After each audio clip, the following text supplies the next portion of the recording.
Hello students. तो next question जो है हमारा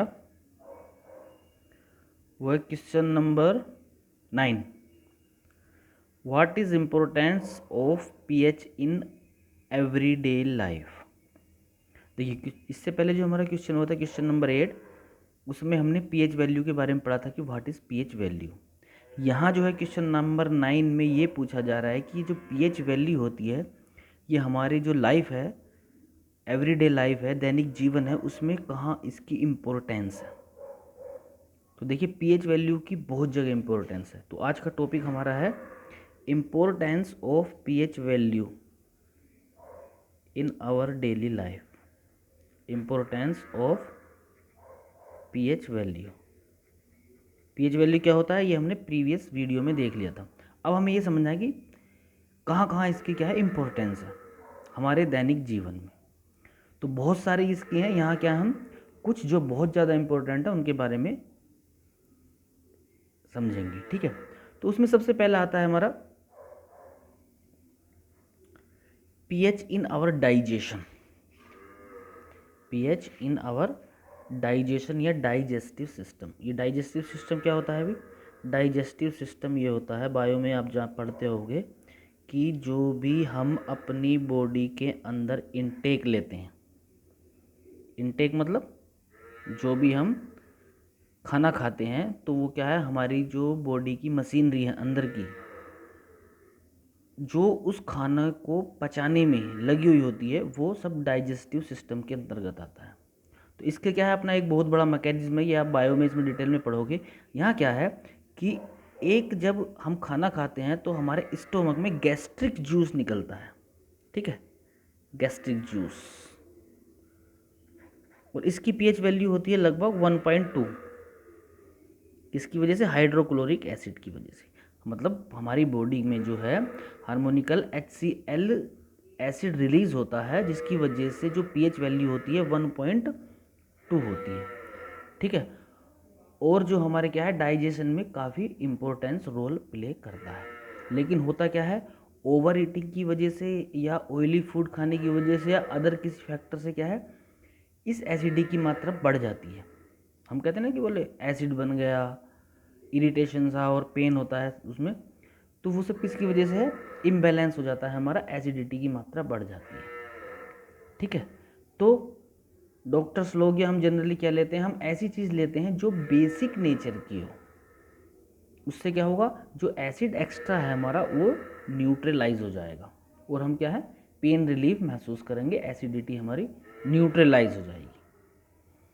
तो डाइजेस्टिव सिस्टम में जो गैस्ट्रिक जूस होता है हमारा, उसमें HCl की वजह से पीएच वैल्यू 1.2 होती है। लेकिन ज़्यादा खाने या ऑयली खाने की वजह से ज़्यादा एक्सिस एसिड बनता है, ज़्यादा एसिड बनता है, जिससे क्या है हमारी जो नेचुरल पीएच वैल्यू है उसमें डिस्टर्ब हो जाता है। मतलब ज़्यादा होने की वजह से फिर हम क्या है ऐसी चीज़ लेते हैं जो उसको न्यूट्रल कर सके, और न्यूट्रल क्या करेगी? बेसिक चीज़ करेगी। इसलिए हम क्या लेते हैं, जैसे मिल्क ऑफ मैग्नीशिया है, milk of magnesia chemical formula होता है इसका MgOH whole twice, magnesium hydroxide. तो OH की वजह से क्या है, इसकी बेसिक नेचर होगी, इसकी टैबलेट जो होती हैं। ठीक है, चूंकि ये एसिडिटी को कम करती हैं इसलिए इनको एंटासिड बोलते हैं। एंटासिड क्या है? एंटासिड ऐसी मेडिसिन है जो हमारी क्या है एसिडिटी, एक्सेस एसिडिटी को कंट्रोल करती है। तो डाइजेस्टिव सिस्टम में पीएच वैल्यू की इंपॉर्टेंस आप समझ गए होंगे। ठीक है, दूसरी जो इम्पोर्टेंट चीज़ है पीएच वैल्यू से रिलेटेड हमारी डेली लाइफ में, वो है हमारा टूथ डीके।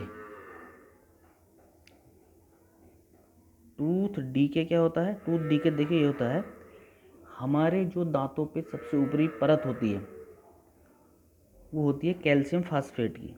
किसकी होती है? Calcium phosphate. ये जो हमारा जिसको इनेमल बोलते हैं। ठीक है, ये हमारी बॉडी के अंदर सबसे हार्ड चीज़ होती है।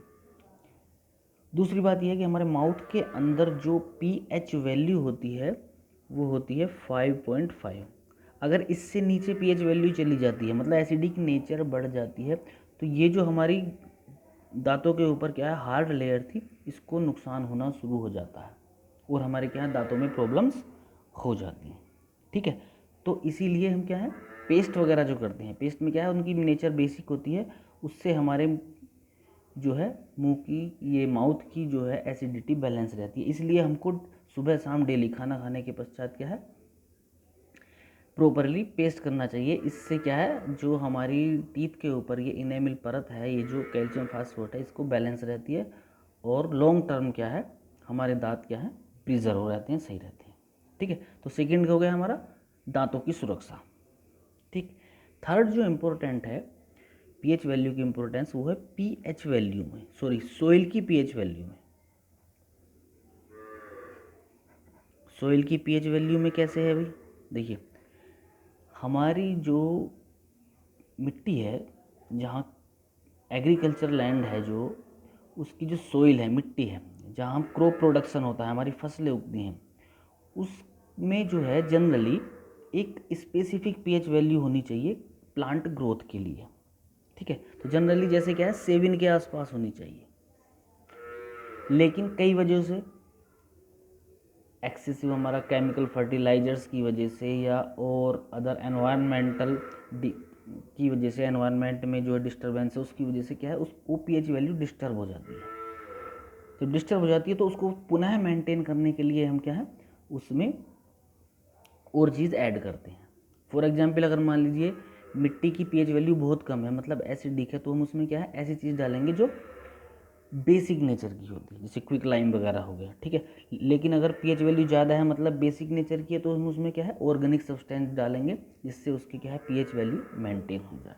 ठीक है, तो ये तीन फिलहाल आपको क्या है इम्पोर्टेंस ऑफ पीएच वैल्यू जो है वो तीन इसके मेन पॉइंट्स ध्यान रखने हैं, डाइजेस्टिव सिस्टम में, टूथ डीके में और पीएच सोइल की पीएच वैल्यू प्रिजर्व करने में। ठीक है, तो कहने का मतलब ये है कि इम्पोर्टेंस ऑफ पीएच वैल्यू से रिलेटेड हमारे ये 3 पॉइंट्स आपको ध्यान रखने हैं, इनको मेंशन करने हैं। ठीक है, जो आपको बताया वही इसमें लिखा हुआ है।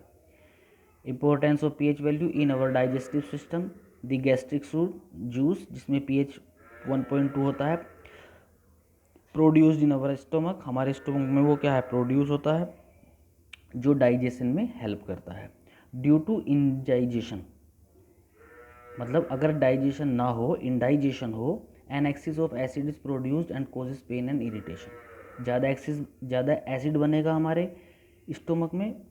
ठीक है, उसको न्यूट्रलाइज करने के लिए हम बेसिस यूज़ करते हैं जिनको एंटासिड बोलते हैं। ये क्वेश्चन आता है बोर्ड में, व्हाट इज एंटासिड, तो एंटासिड क्या होते हैं, एंटासिड वो मेडिसिन होती है जो क्या है हमारे पेट में एक्सिस एसिड को कंट्रोल करती है, जैसे मिल्क ऑफ मैग्नीशिया या बेकिंग सोडा। ठीक है, दूसरा इम्पोर्टेंट पॉइंट है पीएच वैल्यू से रिलेटेड कि pH change is the cause of tooth decay. Naturally coating of calcium phosphate की जो जिसको इनेमल बोलते हैं, वो हमारे दांतों को क्या है प्रोटेक्ट्स करता है। ठीक है, और उसको प्रोटेक्ट करने के लिए क्या है जनरली हमारे माउथ की जो पीएच वैल्यू होती है वो 5.5 होती है, लेकिन अगर उससे नीचे हो जाए तो उसको डीके हो जाता है। इसलिए हम क्या यूज़ करते हैं, toothpaste are generally basic and neutralise the excess acid, thus helping in the preventing tooth decay. तो उससे क्या है हमारे जो दांतों को नुकसान होने वाला है वो रुक जाता है अगर हम प्रॉपरली डेली पेस्ट का यूज़ करते हैं। क्यों, क्योंकि उसकी बेसिक नेचर होती है और हमारे दांत खराब किससे होते हैं, एसिड से होते हैं, तो पेस्ट से क्या हो न्यूट्रलाइज हो जाता है।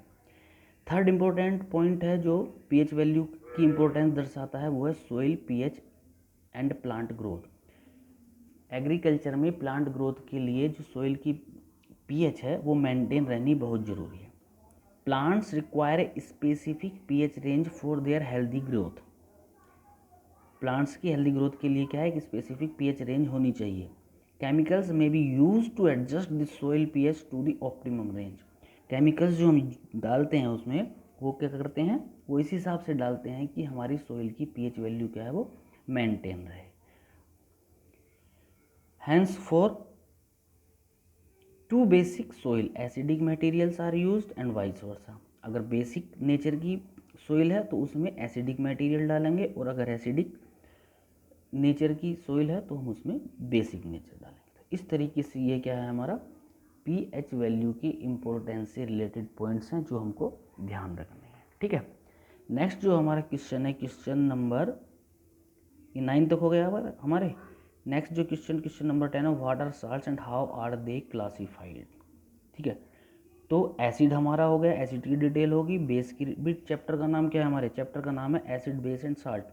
कुछ क्वेश्चन एसिड से रिलेटेड हो गए, कंप्लीट बेसिस से रिलेटेड हो गए। अब जो पोर्शन बचा है हमारा वो साल्ट से रिलेटेड बचा है। तो यहाँ से क्या है, क्वेश्चन नंबर 10 से हमारे साल्ट का पोर्शन शुरू हो गया। तो इसमें क्या है, पहले हम पढ़ेंगे what are salts and how are they classified. Salt क्या है, वो किस तरीके से क्लासीफाइड किए जाएंगे, और इसी में प्रिपेरेशन देख लेंगे। ठीक है, उसके बाद क्या है, जो जो साल्ट्स हैं उनके बारे में डिटेल में पढ़ लेंगे। आज के लिए इतना ही। ठीक है, ओके, थैंक यू।